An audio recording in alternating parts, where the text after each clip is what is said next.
je suis très heureuse de vous retrouver pour cette nouvelle édition de Business Africa. Cette semaine, dans votre magazine de l'économie et de l'entreprise, nous parlons des perspectives économiques de l'Afrique dans le contexte des conflits régionaux et du dérèglement climatique. Mais tout de suite, voici les titres.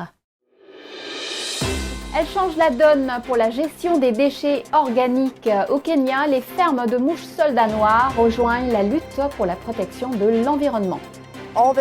Tous ces déchets auraient pu être jetés dans une décharge à Dandora alors que le méthane augmente. Ce qui est important, c'est que maintenant nous les avons transformés en quelque chose d'utile. Nous pensons à la durabilité, mais aussi à la façon de créer des systèmes circulaires au sein de nos chaînes alimentaires, car la nourriture est un grand émetteur de carbone. En République centrafricaine, une ONG a décidé de chausser tout le pays. Quand j'étais à Bangui, j'apprécie, je demande aux gens de m'acheter ça parce qu'en voyant, c'est très beau. Il n'y a pas d'odeur. Et c'est exactement comme des chaussures qu'on fond avec la machine. Ça sort de l'usine. Le Nigeria, champion de la crypto-monnaie, cap sur Abuja et son hub de technologie financière virtuelle. Convexity est une entreprise axée sur la blockchain et nous souhaitons voir cette technologie prospérer et bien sûr se développer dans la sous-région africaine à partir du Nigeria. Les récentes inondations en Afrique de l'Ouest et du Centre ont une fois de plus démontré le danger posé par les amas d'ordures qui obstruent les égouts et les cours d'eau naturels. La gestion des déchets reste un problème dans de nombreuses zones urbaines africaines. Pourtant, alors que le changement climatique et l'incidence croissante de crues soudaines amplifient les risques auxquels sont confrontés les citadins, une solution inattendue est à portée de main. Dans le quartier de Mukuru, à Nairobi, la capitale du Kenya, les mouches soldats noirs sont devenues un outil de gestion des déchets organiques tout en offrant de nouvelles façons de nourrir les animaux. Reportage de notre journaliste Kenya Jefferson Keino. Hermesia eluscens ou les mouches soldats noirs sont en train de devenir rapidement le complément protéiné de référence pour les agriculteurs du Kenya. Elles représentent non seulement une alternative économique pour l'alimentation du bétail, des cochons, des poissons et des poulets, mais elles aident également les résidents à se débarrasser de leurs déchets biologiques qui finissent souvent dans les décharges. Bien qu'elles ressemblent à des parasites, ces mouches ne sont pas porteuses de maladies.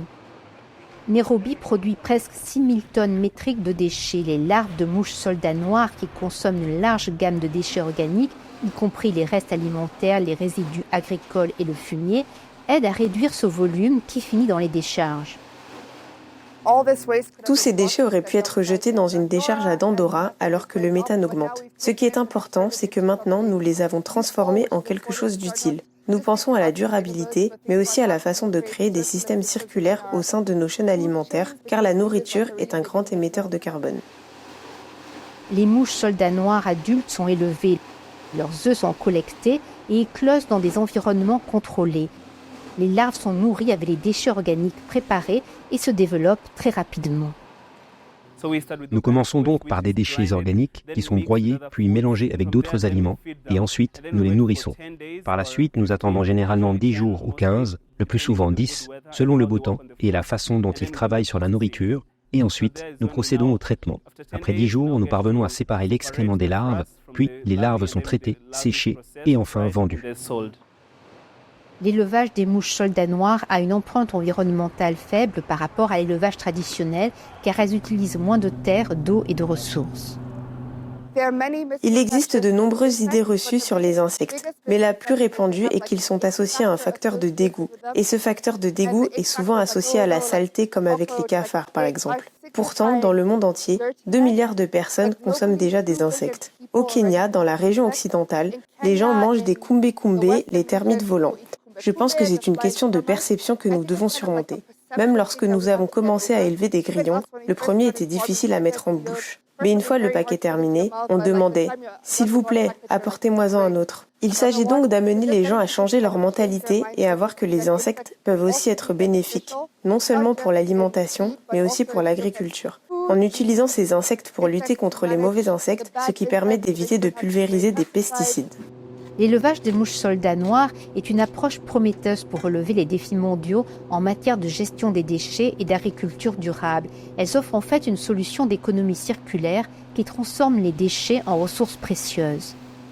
C'est ainsi que l'élevage d'insectes est désormais considéré comme une alternative pour lutter contre l'insécurité alimentaire à travers le continent, car le changement climatique remet en cause la capacité de l'Afrique à dépendre entièrement de l'agriculture comme unique source d'alimentation. La plupart des études que nous avons menées montrent clairement que lorsque nous substituons les farines de poisson ou les fèves de soja dans l'alimentation animale, en utilisant des insectes par exemple, pour les poulets de chair, ils atteignent la taille de marché. Ils atteignent la taille de marché 1 à 2 semaines plus tôt, ce qui permet d'économiser sur les intrants et le travail de l'agriculteur et d'améliorer la rentabilité. Pour les porcs, ils atteignent la taille de marché 1 à 1 semaine et demie plus tôt. Les larves sont riches en protéines et en graisses, ce qui en fait un excellent aliment pour le bétail, les volailles, les poissons et les animaux de compagnie. Les insectes n'ont pas besoin de terre arable pour être élevés. Vous voyez, comme ce que nous avons ici, vous pouvez mettre en place des installations verticales, aussi bien qu'horizontales, ce qui signifie que vous pouvez maximiser en termes d'espace. De plus, ils ont un cycle très court. Comme cet insecte, il faut 12 jours pour que les larves complètent le cycle dans les déchets organiques. Cela signifie que si vous collectez des larves comme source de protéines, vous pourrez les récolter 26 fois par an, comparé à la récolte des fèves de soja, qui n'est que 2 fois par an, ou à la récolte du poisson, qui est également 2 fois par an. C'est à ce moment-là que vous récoltez. Aujourd'hui, plus d'1 millier d'agriculteurs en Afrique de l'Est élèvent activement des mouches soldats noirs. Au cours de ces 3 premières années, Insectipro a recyclé au total 7500 tonnes métriques de déchets. L'entreprise espère maintenant avoir un impact plus important sur les 6000 tonnes de déchets produits quotidiennement à Nairobi. Comment une guerre peut menacer les perspectives économiques de toute une région? La guerre au Soudan en est un parfait exemple. La Banque mondiale a revu à la baisse ses prévisions de croissance économique pour l'Afrique subsaharienne à 3% cette année au lieu de 3,4% prévus en avril. L'institution financière basée à Washington explique cette révision par le conflit qui dure depuis 18 mois au Soudan. Il a entraîné le déplacement d'environ 11 millions de personnes et pratiquement anéanti l'économie du pays, ce qui freine considérablement l'activité de la zone. Hors Soudan, la croissance devrait atteindre 3,5% en 2024. Pas de quoi inquiéter cependant le secteur bancaire qui croit fermement au potentiel de l'Afrique. JP Morgan Chase, la plus grande banque américaine, vient d'ouvrir des bureaux de représentation au Kenya et en Côte d'Ivoire dans le cadre d'un effort d'expansion à l'est et à l'ouest du continent. Cette annonce intervient alors que le PDG de JP Morgan, Jamie Dimon, s'est rendu en Afrique pour la première fois en 7 ans pour un voyage au Nigeria, en Afrique du Sud et au Kenya. Il a souligné que JP Morgan était optimiste quant à l'avenir de l'Afrique et souhaitait se développer dans davantage de pays. La société compte déjà 160 employés sur le continent, la plupart en Afrique du Sud. Pendant ce temps, en République centrafricaine, l'instabilité et la violence continuent de miner le développement économique. Malgré cette situation difficile, l'initiative privée parvient à survivre. C'est ainsi que chausser le pays avec des peaux de bœuf et de mouton est devenu le slogan de ces hommes et femmes réunis au sein de l'association des artisans de cuir de Bambari ou Azakuba. Bertrand Médard-Gaimas, notre correspondant, les a rencontrés à l'est du pays, à 375 km de la capitale, Bangui. Sous ce hangar, une cinquantaine d'hommes et de femmes fabriquent des produits artisanaux à base de peaux de bêtes et des écorces d'arbres. Ils sont regroupés au sein de l'Azakuba, l'association des artisans de cuir de Bambari, 5e ville de Centrafrique située au centre du pays. On n'avait pas de siège à la création de l'association en 1991. Peu de temps, la mairie a envoyé notre dossier au domaine qui nous a cédé cet espace depuis 1995. Mais bien avant, on était dispersés avant de nous retrouver ici aujourd'hui. Ici, Mathias Junior Mandaba, président de l'association, et ses amis s'activent tous les jours pour chausser les habitants de la ville et les visiteurs de passage. Dans une journée, sauf surcharge ou empêchement, un artisan peut fabriquer 3 paires de chaussures. pas plus. Si tu reçois une commande directe, tu peux faire seul. Mais si c'est une commande adressée à l'association, nous travaillons à la chaîne. Le montage se fait ici et la finition se fait avec l'équipe sous le hangar là-bas. Chaussures, sacs à main ou ceintures artisanales sont vendus sur place par Bruno Arsène et ses collègues pour leur permettre de faire vivre leur famille. Ce modèle est celui qu'on appelle Duxaga. Je suis en train de faire assemblage. Jusqu'au soir, j'aurai terminé la finition avec la semelle. C'est un modèle commandé par un client. Le mauvais état des routes et l'insécurité font que le trafic est rare ou inexistant entre Bangui et Bambari. Pas facile dans ces conditions d'écouler les produits. La principale clientèle de l'association est constituée en grande partie de visiteurs expatriés travaillant ou de passage à Bambari. Quand j'étais à Bangui, j'apprécie, je demande aux gens de m'acheter ça parce qu'en voyant, c'est très beau, il n'y a pas l'odeur. Et c'est exactement comme des chaussures qu'on fond avec la machine. Ça sort de l'usine. Avec ces matières premières trouvées sur place, Azakuba est sans doute la seule industrie artisanale de Centrafrique capable de chausser le pays avec des produits de qualité reconnus dans tout le pays. Nous travaillons avec des peaux de chèvre, des peaux de mouton et des peaux de bœuf. Ces pneus usés, nous les achetons chez des transporteurs. Ils serviront de semelles de nos chaussures. Et on le voit aujourd'hui, la notoriété de l'association attire de plus en plus de femmes qui s'intéressent au métier de l'artisanat. Nous sommes dans un monde où la femme doit faire des choses au même titre que l'homme.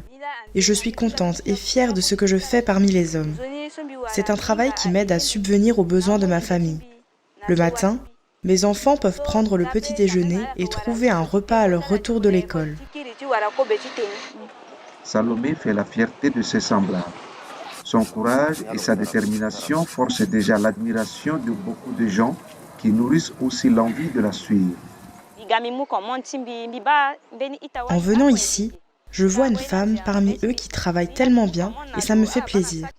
C'est elle qui a fabriqué ces chaussures qui sont dans mon sac. J'ai aussi commandé un sac, mais le monsieur me dit de revenir à 15h. Franchement, j'apprécie leurs produits. Pour Azakuba, l'objectif n'est pas seulement de faire le commerce de produits de qualité, c'est aussi la création d'emplois, en particulier pour les femmes, en leur offrant par exemple une formation gratuite. Et les activités de l'association de Bambari vont encore plus loin avec par exemple la mise à disposition de terrains pour la culture maraîchère à des veuves qui ne peuvent plus se rendre dans leurs champs à cause des dangers et de l'insécurité qui règne dans le pays. Merci. Nous sommes reconnaissantes à ce geste qui nous permet à nous, femmes veuves, de trouver cette terre pour cultiver. Nous avons perdu nos maris et enfants et nous sommes démunis. Il faut dire que la ville, autrefois florissante avec plusieurs industries agroalimentaires installées là, a vu son économie s'effondrer et que peu d'activités à fort potentiel n'y subsistent. Trouver un travail reste la priorité numéro 1 pour tous. J'ai rejoint la Sakuba depuis que j'ai cessé les études. Pour ne pas rester sans travail, je me suis rapproché des autres pour apprendre. C'est avec le peu que je gagne ici que je nourris ma famille. J'épargne une partie pour gérer les moments difficiles. Avec ces dizaines d'emplois créés et son rôle vis-à-vis de la population, le créateur d'Azakuba espère bien que son association sera rapidement reconnue comme une véritable ONG. Une ambition légitime qui lui permettrait de s'équiper en matériel plus performant pour viser à chausser tout le pays en augmentant encore son impact social auprès des populations.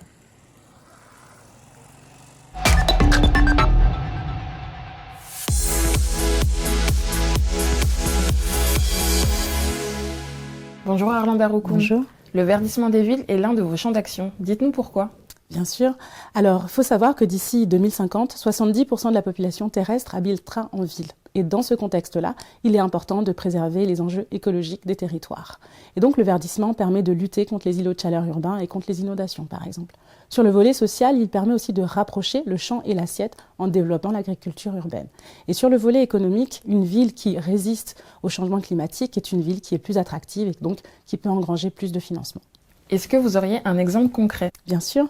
La ville de Cotonou, par exemple, qui est une ville côtière dans laquelle nous développons un programme de verdissement participatif en restaurant les espaces de mangroves pour lutter contre l'érosion côtière et aussi les inondations.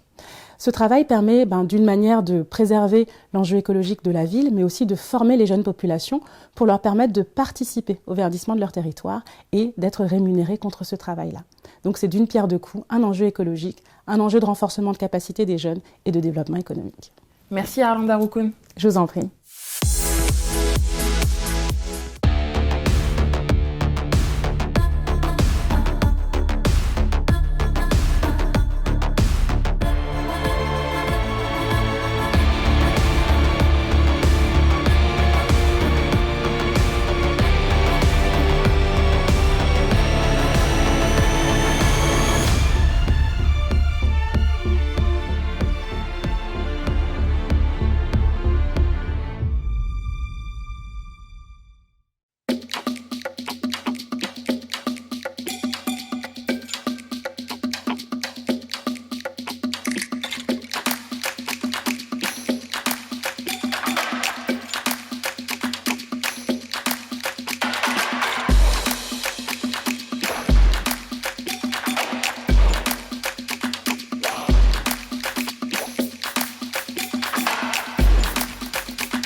Bienvenue dans la deuxième partie de notre émission.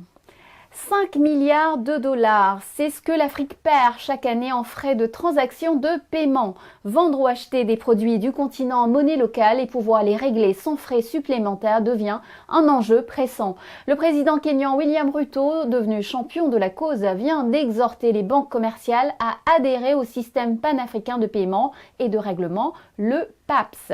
À ce jour, le système lancé en 2023 regroupe le Kenya, Djibouti, le Ghana, la Guinée, le Libéria, le Nigeria, la Sierra Leone, la Gambie, la Zambie et le Zimbabwe. Il permet de contourner l'utilisation du dollar, allégeant ainsi la demande de liquidité en devises pour les gouvernements. Pour les entreprises africaines, c'est la garantie de transactions quasi instantanées sans conversion de devises. Des perspectives de hausse des cours de l'or, c'est ce que souligne une récente note d'analyse de la banque britannique HSBC. Pour 2024, l'institution a relevé ses prévisions de 2305 à 2395 $ l'once. En 2025, l'once d'or pourrait même passer à 2625 $. Autant dire que plusieurs économies de la sous-région où l'or est le principal produit minier exploité ont à gagner de cette conjoncture. C'est notamment le cas du Mali, de la Côte d'Ivoire et du Burkina Faso.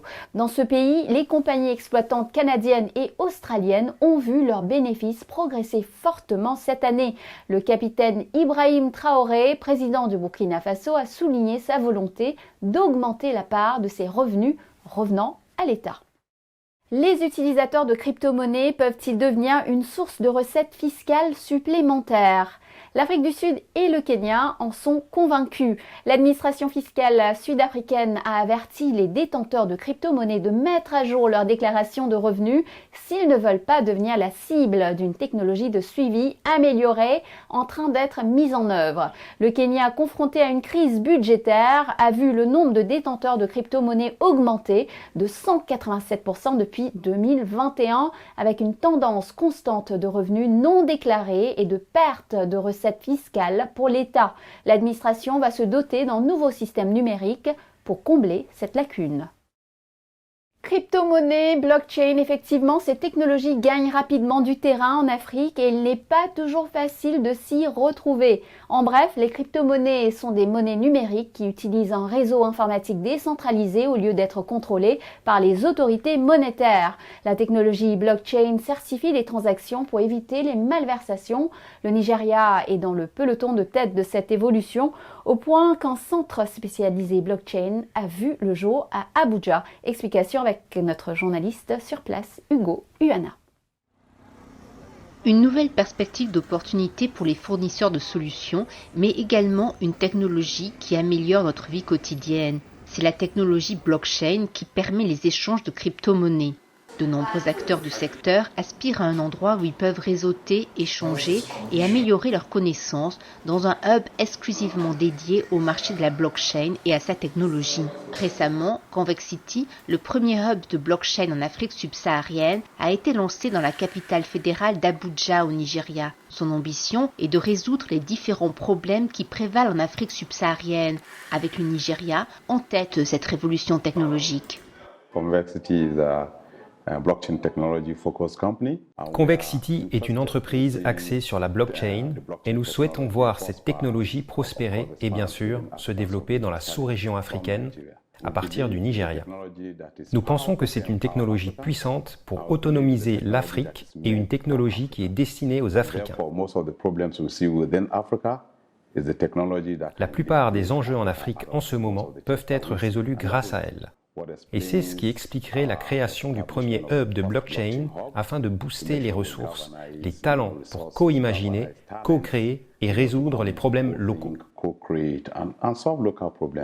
Le laboratoire d'investigation financière de Convexity s'est associé au gouvernement nigérian pour moderniser son architecture de sécurité en formant diverses agences de sécurité à acquérir les connaissances nécessaires pour lutter contre les crimes qui pourraient émerger de cette technologie. Nous sommes un partenaire de Chain Analysis, l'une des principales sociétés d'analyse de blockchain au monde, qui permettent aux autorités américaines de travailler en collaboration avec les autorités nigérianes. Nous sommes également très impliqués et en partenariat étroit avec le groupe canadien Blockchain Intelligence, spécialiste de l'investigation en crypto-monnaie. Ce sont les personnes qui soutiennent la CIA pour enquêter. Donc, si vous avez cette technologie robuste ici au Nigeria, il est tout à fait logique que nous aidions nos forces de l'ordre à comprendre et mieux appréhender cette nouvelle technologie, ainsi que les crimes qui pourraient être associés. Nous avons donc pu avoir une conversation et fournir un peu de formation à l'armée, et nous avons fait spécifiquement pour le commandement de la cyberguerre de l'armée nigériane. Récemment, Convexity a organisé une formation sur le suivi des nouvelles formes de crimes pour la Corporation nigériane de sécurité et de défense civile. Le Blockchain Hub encourage également les startups en rassemblant développeurs et entrepreneurs de la blockchain. Dans le hub, nous avons également un accélérateur pour aider les startups. Nous avons donc une ou deux startups où nous mettons un peu d'argent afin de les booster et les aider à réussir. Car jusqu'à présent, ils cherchaient des ressources et de l'aide auprès du gouvernement. Nous essayons de les libérer de cela et il y a beaucoup de solutions à venir. Nous avons donc vu beaucoup de solutions autour de l'agriculture, de la finance décentralisée, etc. Ce que nous faisons à Convexity, c'est introduire l'aspect de développement en plus de l'aspect transactionnel. Développer des solutions qui auraient un impact sur la société ou la communauté. Donc, dans notre hub, nous avons des développeurs qui travaillent en ce sens, et pour y parvenir, nous travaillons vers un hackathon afin de réunir les développeurs, les startups, pour créer des solutions qui vont faire progresser la société. Convexity a soutenu environ 12 startups avec des solutions basées sur la blockchain, telles que DeFi, Data Integrity, Sonergy, NFT AP, pour n'en citer que quelques-unes. Si certaines sont encore en incubation, 2 ont été directement financées par Convexity. En tant que start-up, nous sommes venus pour le lancement inaugural de Convexity et nous leur avons présenté notre idée. Et ils ont vraiment aimé et adhéré. Finalement, ils ont décidé qu'ils allaient nous financer et nous incuber dans le hub. Jusqu'à présent, nous avons pu obtenir un financement de développement de leur part. Nous avons un espace de travail, de l'électricité et un accès Internet, ce qui nous a permis d'accélérer notre phase de développement jusqu'à la phase de test. Et nous travaillons déjà avec des développeurs pour tester l'API.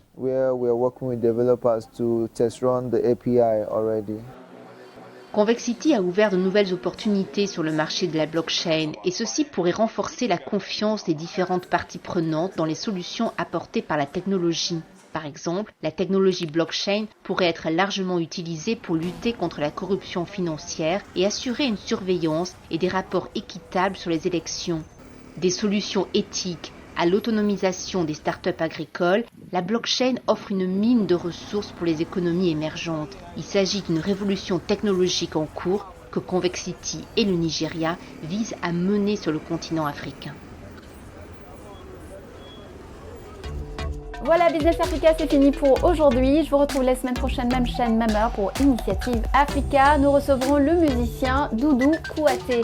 En attendant, vous pouvez revoir cette émission sur notre site africaonair.com et nous suivre sur nos réseaux sociaux. N'hésitez pas à liker, partager et commenter en utilisant le hashtag Business Africa. Bonne semaine à tous et à la semaine prochaine.